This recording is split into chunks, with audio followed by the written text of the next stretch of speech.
I think for now, the dollar is here to stay.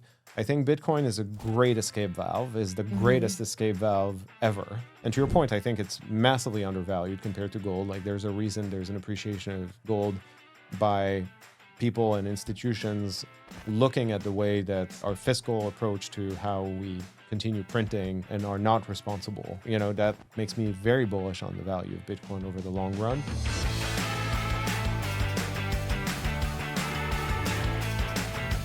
Hey everyone, welcome back to the show. Joining me this week in person is David Marcus, CEO of Lightspark. And David, it's so great to see you. I've been wanting to talk to you again for a while. First of all, how are you? Great.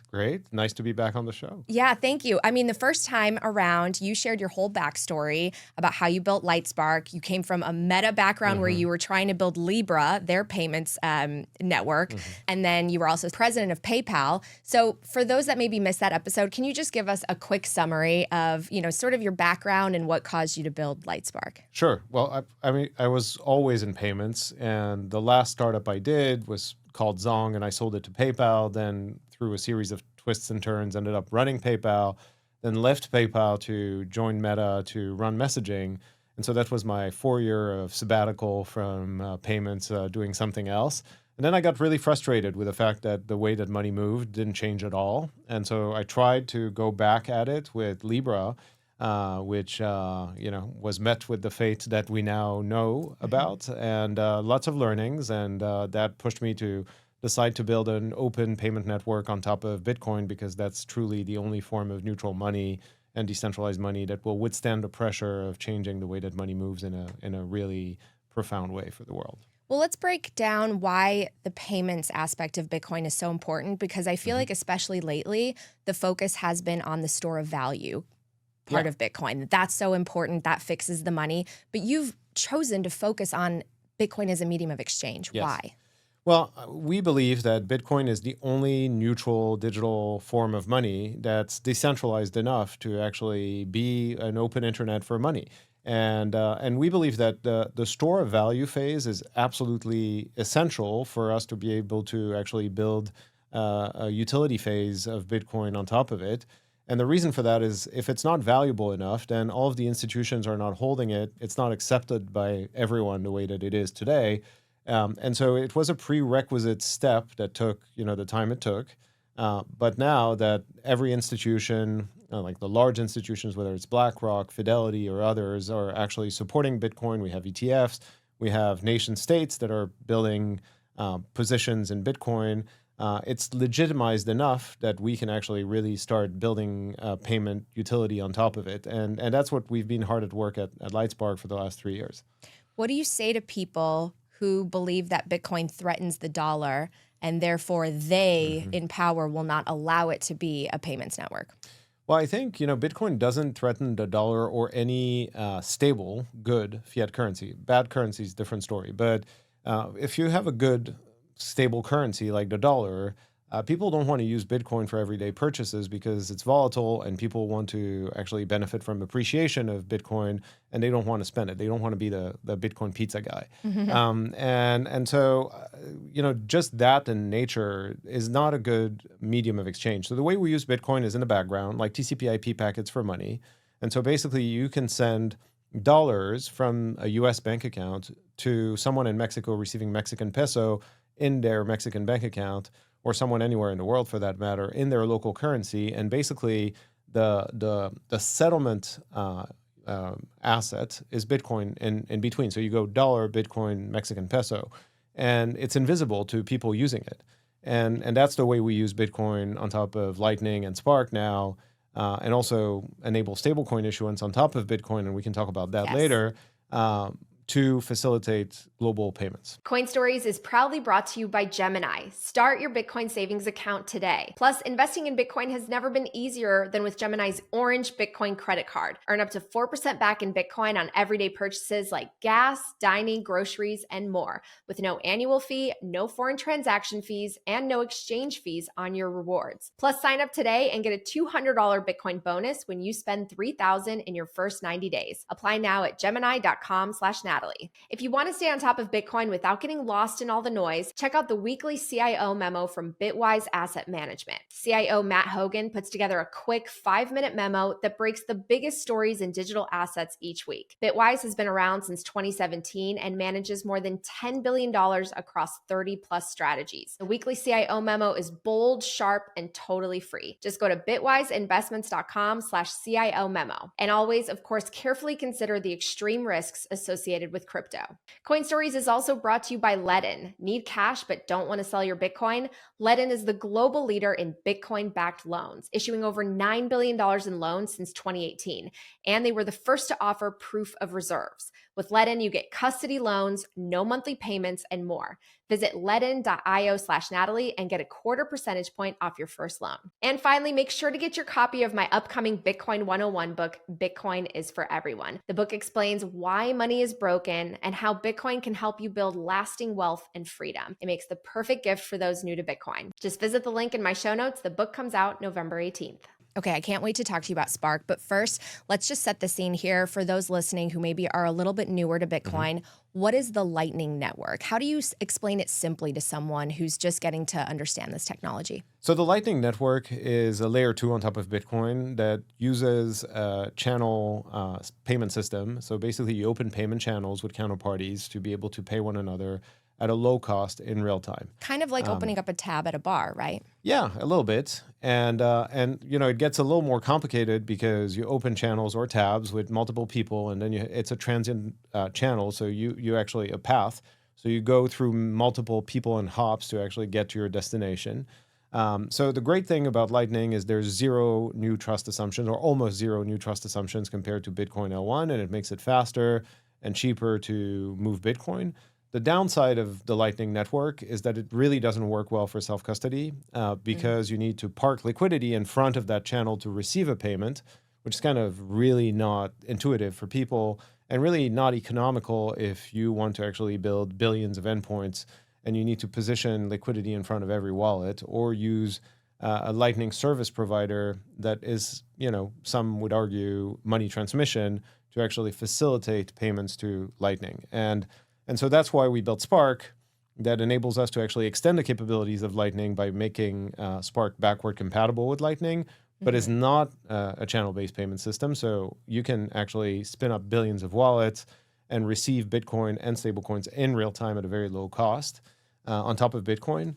And it has minimal new trust assumptions, so it's not as trustless as Lightning, but we believe it's trustless enough and has unilateral exits to layer 1, so meaning you can transact on Spark, and if you want to exit the network at any given point in time, you can pull a ripcord, and no one can prevent you from recovering your funds on L1, which we believe is the right balance of utility and trustlessness. Okay, so you just launched Spark, and again, we have this layer 1, which is the Bitcoin blockchain. Right. Layer 2, we have Lightning. This is a separate layer 2 that's just backwards compatible with Lightning, right? Correct. And you're going to be allowing for faster, cheaper payments, more scalability, right? Let's first focus on the stablecoin aspect because we are hearing a lot about stablecoins, the Genius Act. It's all the hype. But right now, most stablecoins are on other blockchains, which is why some of the Bitcoin maxis are like, you know, we don't like stablecoins. We don't like things built on other blockchains. You have a lot of experience with why things might not work with a maybe as decentralized layer, maybe one that has a little bit a different consensus mechanism, right, than proof of work. So can you speak to that specifically and how stablecoins will be operating on top of Bitcoin? Yeah, sure. So first of all, I had like a schizophrenic journey with stablecoins on top of Bitcoin because stablecoins by nature are a centralized thing. Like there has to be a company that manages the reserves. And basically, you know, when it mints a new unit of a stablecoin, has to put $1 in the reserve, and it's a process that requires a centralized corporation to manage the thing, which I don't like because I don't like a single throat to choke where governments and regulators that don't like it, or like established players like the banking industry in some parts of the world can actually call a CEO and tell them to stop doing a thing, and they have to stop. You know, there's no way you can call Satoshi Nakamoto and ask him, her, them to actually do something. So wish we could. That's the beauty. I mean, I wish we could. Like, it's actually better that way. And And so stablecoins, now that they've become an inevitable reality of how you make money digital, and you know, the horse has left the barn on this one, then, you know, my thinking and our thinking here has been, how do we make it actually a little more trustless than moving a stablecoin on top of something that's also insufficiently decentralized, like, you know, an ETH-L2 or something like that. And you know, the way we've approached it is we figured that if we built it on top of Bitcoin, without the use of a separate token needed to pay for gas for transactions, and you still benefited from unilateral exits to layer one, then it would confer to the network, the settlement rails themselves, a more trustless nature. And so more open, more decentralized, more trustless settlement layer on top of which stablecoins can actually move in real time at a super low cost without the need of having a third-party token to pay for fees. You pay the fees in the stablecoin you're transmitting, which is like basically very similar to all the TradFi payment systems. So stablecoins are going to be issued increasingly probably by banks, right? They are already issued by private companies like Tether. Would they essentially have to transfer what they're currently built on, which is these other blockchains, to something like Spark? And how do you see that happening when there's so much network effect that has essentially already happened with the others? Yeah, it's a great question. And you know, what we're seeing right now is that a lot of issuers are issuing on a number of different networks. So you look at USDT, they're live on Tron, they're live on Solana, they're live on EVM chains. You have USDT 0 with layer 0 being used to actually move liquidity around those chains in a seamless way. So you can expect similar things to happen on Spark. We have our first a stablecoin issued by Brunell, Flashnet, Magic Eden on top of Spark, which is called USDB, that is live right now and moving on the network. And we have a bunch more that are working on issuing. And so you can expect Spark to be one of the other networks where stablecoins will appear. And because we have a competitive advantage in terms of cost, like it'll cost, you know, less than a cent, you know, at scale to move a stablecoin in real time, less than a second, less than a cent, and you'll have unilateral exits to Bitcoin L1, where like if you don't trust the network participants, you can always get your balance out, which is, I think, something that will confer a lot more trust on top of it being cheaper and faster. So we think it's going to be a really compelling option for all of the stablecoin issuers that want to issue on top of Bitcoin.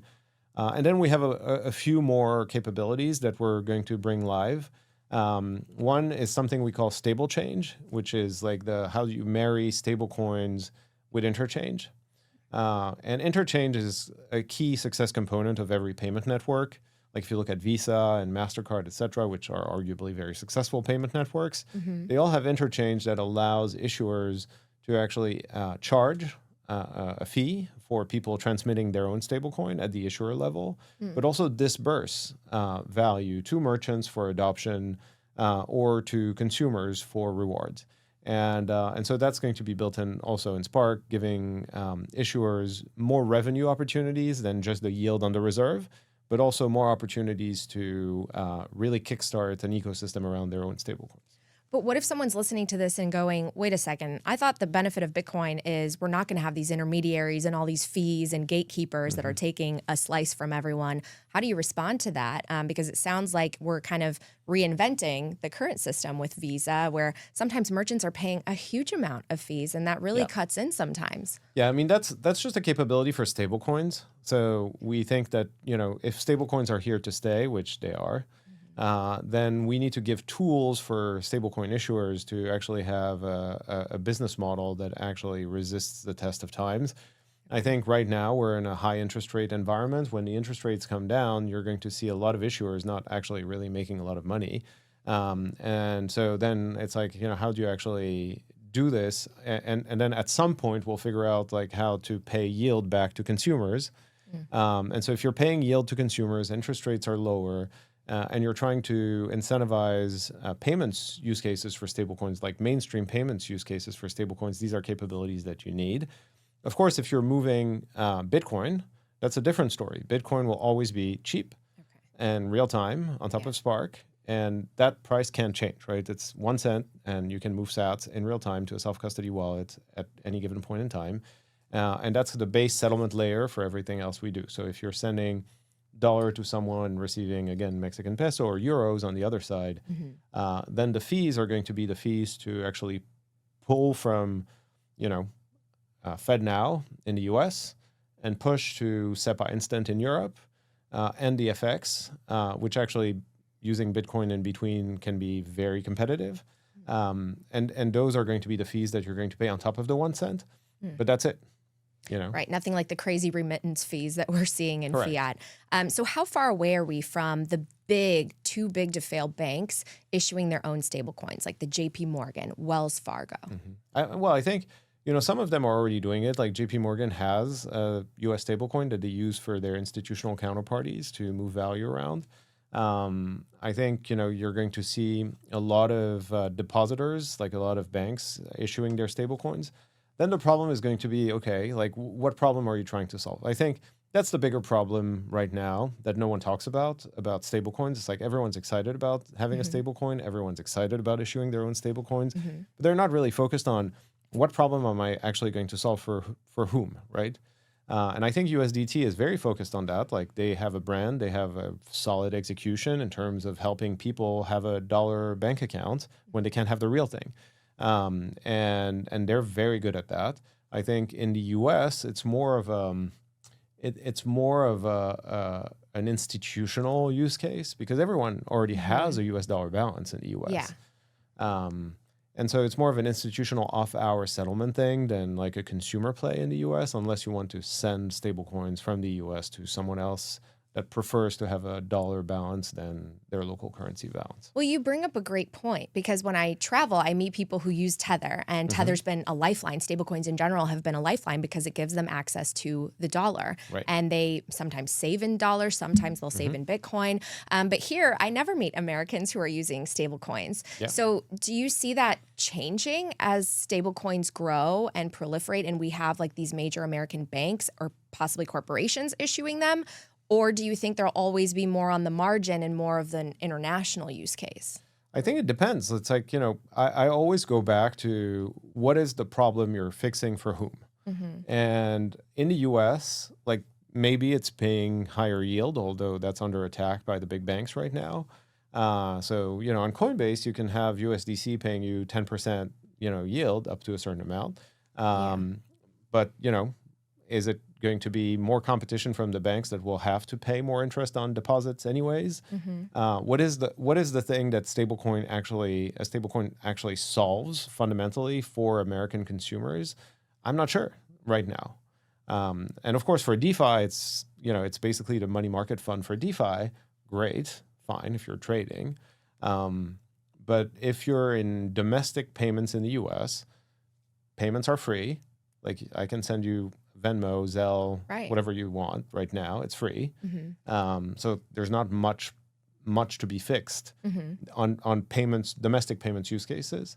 I think there's all kinds of companies trying to basically just remove the interchange charged by the Visas. And it's generally not Visa. It's like the issuers and the issuing and acquiring banks that are charging most of the fees that are trying to change that. But I'm not sure stablecoins are the way to do that. Unless you have massive network effects with a specific stablecoin with merchants and consumers, which is hard to start. So we'll see. This is fascinating because I'm seeing so many more conversations, especially with some of the macro analysts out there saying that there's almost like a plan in motion to help us address our debt by creating more demand for our treasuries through stablecoins. I think that Russian minister who I've mentioned on the show a couple times, so my audience will know it, he talked about how America has this plan to use the crypto cloud to reset the debt and use it via stablecoins. And then Bitcoin sort of behind the scenes as the store of value, right? Can you talk about that? Do you agree? I mean, look, this is a dollarization play. It's like, how do you extend the hegemony of the dollar to many more nations, to many more consumers that currently don't have access to dollars? Right. So, if you add another 500 billion people holding dollars instead of their local currencies, which is like, it has a whole lot of geopolitical implications, then you bring in more revenue for America and number of people holding U.S. Treasuries. So I think that's a very valid strategy if you're looking at it from the American point of view. I think a lot of other nations are not that excited about that idea, so we'll have to see how it plays out. And also remember that the operators of the US dollar stablecoins are companies that you can influence, back to the point about the beauty of the neutrality of Bitcoin. So in Europe right now, if you talk to Christine Lagarde or if you talk to anyone else, they're actually pretty animated about the US dollar taking hold in Europe as a store of value and unit of account and supplanting the euro and preventing them from operating their own monetary policy in the way that they want. And I've experienced that firsthand with Libra. It's not a pleasant ending when that happens. Coin Stories is brought to you by Speed Wallet. Want to win 1 million sats just by answering Bitcoin trivia? The top 50 players win free sats every week, and one lucky winner gets 1 million sats at the end of the month. Speed Wallet makes Bitcoin simple. It is the fastest growing, most loved wallet that allows you to send and receive instantly, swap to stablecoins, shop gift cards, play games to earn, and explore mini apps to pay with Bitcoin or stablecoins. Speed is also driving real adoption. Steak and Shake now accepts Bitcoin nationwide via Speed Payments. Earn cash back and rewards when you pay with Speed Wallet. Head to speed.app/coinstories or download the app via the QR code on the screen and use code CoinStories10 for 5,000 free sats. Bitkey is a Bitcoin hardware wallet with multi-sig security, inheritance, and a recovery system designed for real life. No complex setup and no seed phrases, just true self-custody without the stress. It was named one of Time's best inventions in 2024.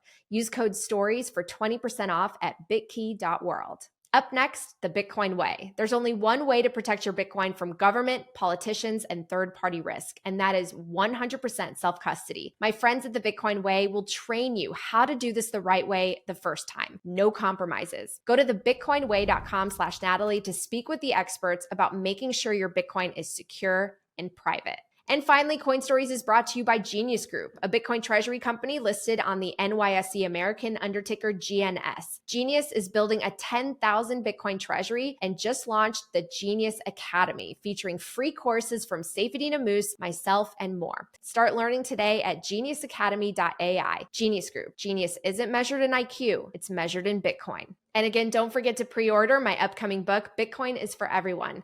Back to the show. It's just so fascinating because it seems like everything really is shifting at the core. Like the dollar was the core of the system.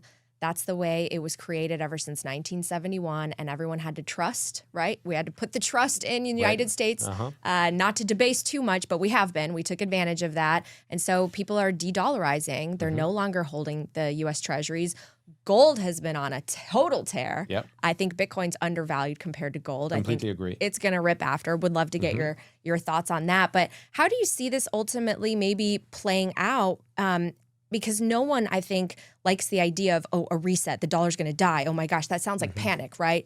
A huge crash is around the corner. I'm going to lose everything. I feel like things are more gradual, right? Yes. How is this all going to play out to maybe remove the dollar from that unipolar position that it's had for a very long time, to both the benefit and the detriment of many people? And how are we going to shift to something that's maybe more multipolar, multi-currency, neutral reserve asset, maybe gold and Bitcoin? It's a great question. I mean, look, when we started Libra, we were naive enough to think that we could create sort of basket of currencies that would actually have the dollar like be the largest portion of it, but then have the euro, et cetera. And the thinking was we can actually create a synthetic basket that actually represents the world today in terms of its economic contributions and values and what people want to hold, and also appease like a lot of the different countries. And we were so wrong, because like the reality is doing that really really basically inflamed like the whole world. Like everyone agreed that this thing needed to die instantly. So that's a success metric of like enabling all of the central bankers to agree on one thing for once. But look, I think for now the dollar is here to stay. I think Bitcoin is a great escape valve, is the greatest escape valve ever. And to your point, I think it's massively undervalued compared to gold. Like there's a reason there's an appreciation of gold by people and institutions looking at the way that's like, our fiscal approach to how we continue printing and are not responsible. And that makes me very bullish on the value of Bitcoin over the long run. But I think for everyday transactions, the dollar or the euro or the Japanese yen or, even the Mexican peso, which is like a very good currency actually, or the Brazilian real or the rupee is going to continue being the currencies that are going to be used for everyday transactions. And then the question is the future basically of banking and money storage a sort of thing where you have a local currency if it's a good one, or a US stablecoin if it's not a good one, as your checking account balance, and then you have a savings balance, which is Bitcoin. And how do you make those super fungible, really easy to move between payment systems and countries and currencies, so that you can really, as a consumer or as a business, have balances in all of the currencies that actually matter and Bitcoin.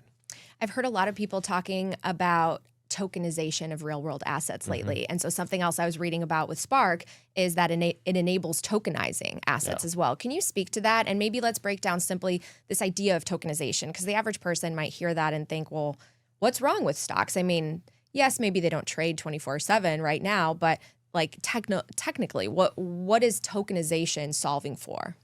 Yeah, I think tokenization basically serves as a way to make something that's not really fully digital and that you can use in small subatomic units of the thing you own easily into something that you can actually use in that way. So if you have real estate property, if you tokenize that real estate property, then suddenly people can own 1/1,000,000th of that thing because you can actually break it down onto the real subatomic unit that you would design it to be, not the actual value of the physical units. Another good example of that is like the tokenization of stocks. Like if you want to own a stock of Berkshire Hathaway, like one stock is expensive. If you have a tokenized version of Berkshire Hathaway, you can own 1 cent of it if you want, which you can't do of the stock because the stock price per share is much higher. And so I think it's an interesting thing. What we're seeing on Spark is really interesting because the tokenization capability was really designed to support stablecoin payments because we're a payments company. And what's been happening is actually that you have a bunch of companies now starting to build meme coin launch pads and all kinds of different things because you support tokenization and fast swaps on top of Spark. And so we're seeing an explosion of wallets and launch pads and all of these things that are happening that were not by design, but are happening on the network. And the nice side effect it has for us is that it creates hundreds of thousands of wallets, soon to be millions, tens of millions, hundreds of millions of wallets for people wanting to trade and get on the network. And they have a Bitcoin balance on Spark, and they have a stablecoin balance on Spark. And now they become endpoints on a payment network as well as trading endpoints on top of those exchanges. So this is interesting because when I used to hear tokenization, I would cringe a little bit because it was always built on these other blockchains. And you would hear big names like Larry Fink going on CNBC talking about how everything's going to be tokenized. But the way you're describing it, especially built on top of Bitcoin, it almost sounds like it's democratizing and decentralizing access really around the world to being able to own fractions of assets. Because one thing that I always found amazing about Bitcoin is it's accessible to literally the whole world. It has a total addressable market of 8 billion people, and you could be in a developing country and you could own just a fraction of Bitcoin, right? You can't own a fraction of a Miami beachfront property or a fraction of stocks in another country. But this essentially allows you to be able to do that and invest around the world 24/7. Yeah, I mean, yes, absolutely. This is actually a way for third parties. This is, again, not our focus, but it's a permissionless network. So our opinion doesn't count into what people build on top of it. It's open source. It's permissionless. It runs. People can build stuff. Like you had like those launch pads and playgrounds and all of those marketplaces, AMMs that are being built on top of Spark. We didn't decide that. It's just happening. And so the same can be true for all kinds of different assets that you would want to tokenize for the first time on Bitcoin. And again, you have like the distinct difference between this and another blockchain is that at any given point in time, you're going to have the ability to unilaterally exit to Bitcoin L1. So the trust that you have in Bitcoin L1 and the fact that no one corporation, person, group, consortium, foundation can actually mess with your funds is actually still valid for anything that you issue on Spark, which really is why it actually matters, on top of being, cheap and fast. So where do you think we are right now in terms of adoption? Because whenever I go outside of the Bitcoin ecosystem and our Bitcoin events and conferences, I encounter people daily that are like, Bitcoin, I'm too late. It's going to be hacked by quantum. Like, what do you say to people, and where do you think we are in terms of the cycle? Yeah, it's kind of interesting. I was in New York yesterday, and I was speaking on a panel that was put together by Citadel Securities about digital assets. And one of my co-panelists asked the room, it was like about 450 people that are like some of the world's largest institutional investors that are clients of Citadel. And like he asked them, like, how many people own Bitcoin? And I was shocked, actually. The majority of the room owned Bitcoin. And those are very TradFi people. And then the same question was like, how many of you own ETH? Not that many. Like it was like, clearly at least half that, or if not a quarter of that. And then the next question was, how many of you have played with stablecoins? And it was like maybe a tenth of the room, if that. And then the next question was like, who bought like a meme coin or a token of any sort? And it was one guy. And so it's kind of flowing down. But almost everyone owned Bitcoin, which is kind of really interesting. It's and this is a room that. And the reason I'm mentioning that, because this is a room that traditionally would have been very resistant to Bitcoin or be part of companies that would be very antagonistic to Bitcoin. And now the times have changed so profoundly. So I think, it's still early because, to your point, if you ask most people in the street if they own Bitcoin, probably the vast majority still don't. Yeah. And that's exciting because if we have, it's still in the hundreds of millions, low hundreds of millions of unique holders, I think, at this point. So the upside is just so massive. That's true. I mean, the people that do hold Bitcoin, though, a lot of them do not want to spend it. And so you focusing so much on the Lightning Network and the payments component, how important is liquidity? Like, do you encourage people to use Bitcoin? And, how do you, what's your value proposition for that when it's the best performing asset and everyone just wants to hoard it? Yeah, so this is such a great question because this is also something that's misunderstood about the way that we build the product. So right now, you can, if you're not a SoFi bank account client, if you don't have a bank account with SoFi, you can actually go on SoFi, open a bank account, and have a checking account and have dollars. And then because now they're on the network, you can start sending money abroad using the Bitcoin network without ever knowing as a consumer that you're using the Bitcoin network. So you're sending a dollar balance to someone in Mexico again, and you don't know it's powered by Bitcoin, and it's all fades in the background. And we really believe that the internet freed information, and Bitcoin is going to free money. And like the internet, it's invisible. It's a concept, you understand it, but you're not thinking about the internet as a thing. You're just using it. And we think Bitcoin will be the same once all of the banks and the financial institutions and all of the endpoints that can move value are actually connected on the network. And that's what we're focused on, is like bringing all of these institutions to the network in a variety of different ways, depending on their capabilities, to reach every last point where money needs to go on the Bitcoin network. So I had Matt Pines on my show recently, and one of the things he said is if Bitcoin is only a store of value, it has failed. Do you agree with that? Yeah, I fully agree. Yeah. But I think we need to unpack that. It's like it needs to be a store of value for the network to be secure, trusted, and all of that. So it's a prerequisite step for it to become what Satoshi wanted it to be, which is everyday payments. Now, on the way to everyday payments, there are two ways to think about this. One is actually using Bitcoin, the unit of account, for everyday payments. I think we're far from that for the reasons we discussed. But I think using Bitcoin as a neutral settlement network and asset to move between fiat currencies and to move stablecoins, this is happening now.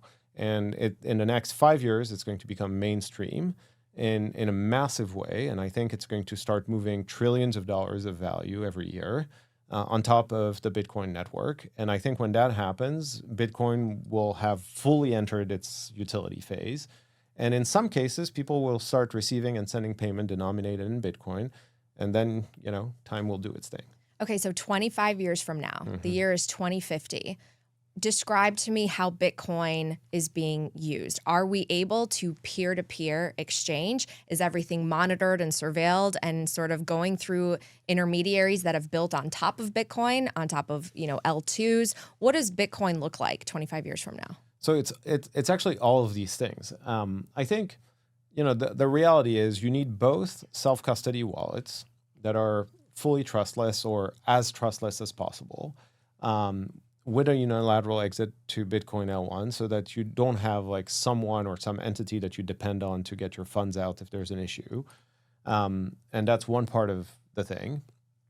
Then banks are still going to be around, or something that functions like a bank that is capable of lending. And if you need to lend, you have to have deposits. And so, that will still need to exist. And I think banks will still need to be regulated. And so if banks are regulated, then for them to move money on the network, they need to meet their compliance obligations. And the question is, how far out can we move the cursor in terms of getting the banks, the banking industry, the banking regulators and the payments regulators to start being comfortable for banks to start sending money to self-custody wallets up to certain limits? Have we solved portable ID so that you can have a self-custody wallet, but you can have a KYC token of sorts, where for transactions above a certain limit, you can receive those payments from banks and regulated financial institutions? All of these are problems that we collectively need to solve for the network to work to its max capacity and max utility. And I think we will. By then, it's just going to be, the same way that you have cash and accounts, you'll have different accounts, which will have different capabilities. And depending on where you are in the world, you'll always have an ability to have a store of balance with digital money in it, and Bitcoin will definitely be there, and either as an asset or as an underlying settlement network. And Bitcoin by then will have absolutely 100% won and become the internet of money where all of the money in the world actually moves. Well said. With everyone's mind on AI, is there an AI component to this, like the micropayments and AIs actually paying each other as well? Yeah, for sure. For sure. I think commerce interfaces are going to change. We're not going to have websites and apps with payment buttons. You're going to have a conversational interface, and you're going to ask your AI agent, hey, buy me some really cool Bitcoin earrings, and it's just going to go find them and buy them for you. And you're going to delegate an amount that the agent is going to be able to spend, and it's going to go and spend it. And of course, all of this needs to run on a real-time network that's decentralized. If I'm an AI today, if I'm an AI instance or agent, and you would ask me to choose whether I'd want to move value on top of a network that's controlled by humans or controlled by code, an AI will always pick the latter, which is Bitcoin. That's the thing. And so how do you make it actually move value for merchants, et cetera, in the actual currency that they need at the lowest cost in the most efficient way? And if you do that, Bitcoin then becomes also the settlement layer for AI agents. Okay, so before we wrap up, anything else you want to share about Spark? No, Spark, I think, we have, stablecoins, scalable Bitcoin wallets. I think the one thing we could talk about as well is this new product that we announced, which is called Grid, which is, you can go and find out more about it at grid.lightspark.com. But basically, I'll link that. We've unbundled all of the capabilities that we've built over the last 3 years so that developers can now start to use Bitcoin as a settlement network for all kinds of things that weren't possible before. So as a business, you can open an account with us, you can deposit dollars, and now with a simple API call, you can either beam those dollars to someone in Europe that wants to receive euros to an IBAN. In real time, it'll happen and settle on top of Bitcoin. You can do that, and send Bitcoin to a wallet that you just spin up. You can send stablecoins, and you can do that globally in 70 plus countries where you want to move money in real time all the way to the bank account that's connected to the domestic real-time payment rail of that country using the Bitcoin network. So we think this is a massively powerful step for developers all around the world that will have the ability to now build money movement apps for payouts, for pay-ins, for cross-border remittances, for bank-to-bank transfers and treasury management, for all kinds of different applications using Bitcoin at the core. I mean, it sounds like a world where central banks are not as powerful, where something like the SWIFT network is not as needed. Am I right? The SWIFT network definitely, like if you look at SWIFT and correspondent banking, that takes 3 to 5 days to clear and costs $50 a pop to actually move money. It can't work Friday after 5 p.m. or on weekends. Then yes, like that's definitely the thing that's the most at risk. I think the central banks, like if you look at a fiat to fiat transfer, they will control like their country's currencies and payments capabilities. And those payments capabilities, to their credit, have evolved quite a bit. So domestic real-time payment rails are now really prevalent everywhere, and it works really well, and it's cheap. And so using those as the last mile, they can control their own destiny in their own countries, and then Bitcoin can be used as an interoperability layer between all of these countries and currencies and payment systems. Fascinating. Okay, well, before I let you go, everyone's got these massive price predictions for 2030. I'm talking $1 million, 1.5 million, 2 million. I'm going to be honest, I have a hard time believing it. I think about 4 years ago, 2021, when we had hit the last all-time high before we had our crypto winter, and we've only really doubled from there in 4 years. So you guys are telling me that in 4 years, we're going to 6x from here. Can you talk to me about where you anticipate Bitcoin's price in the next couple of years? I can tell you one thing. I'm decent at directional predictions. I'm terrible at timing them. Yeah. So it might be 5 years, but it might also be 10 years. I don't know. But I think Bitcoin will be more valuable than gold. And at today's gold price, it's $1.3 million a Bitcoin. That it'll have a higher market cap than gold? Oh yeah, over time for sure. Okay. I think it's such a much better version of gold. Like when the first gold ETFs were launched, they started mining more gold. Yeah. You can't do that with Bitcoin. Right. And so I think Bitcoin is so much better. Actually, I think a lot of people, including recently Christine Lagarde, was saying like Bitcoin has no intrinsic value. But the general tale that people tell about the gold intrinsic values that you can wear as jewelry. I mean, come on, seriously? Under the underlying scarcity of Bitcoin secured by code is the intrinsic value. This is the only thing that's deflationary by nature. And so I think it's a better version than gold. It's digital. You can move it around. It's way more fungible than gold that you wear as jewelry. And so I think it'll be worth more than gold, for sure. You can wear your Bitcoin. Don't worry. No, thank you so much, David. It's always great to talk to you. I love following you. You make me feel super bullish. And you have such institutional experience. So it gives you a lot of credibility as well. I know a lot of people are very grateful that you're a Bitcoiner in this space, fighting the good fight. So thanks for joining me, and thanks for allowing me to be here in your office. Thank you.